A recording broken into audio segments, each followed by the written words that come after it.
Vadodara RTO કચેરીમાં ફરી એક વખત અરજદારોને હાલાકી વેઠવાની ફરજ પડી છે।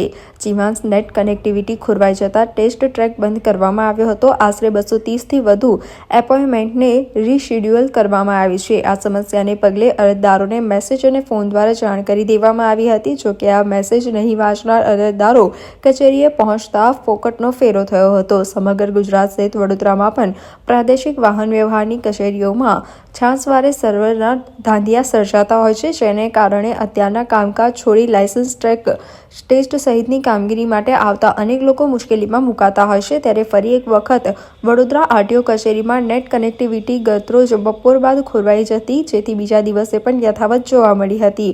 પ્રાપ્ત માહિતી અનુસાર જીવાંશ નેટ કનેક્ટિવિટી ખોરવાતા ટેસ્ટ ટ્રેક બંધ કરવાની ફરજ પડી હતી, જેના કારણે એપોઇન્ટમેન્ટ મેળવેલા અરજદારો અટવાયા હતા। નોંધનીય છે કે આ નેટ કનેક્ટિવિટી ખોરવાને કારણે અનેક મુશ્કેલીઓ ઊભી થઈ હતી।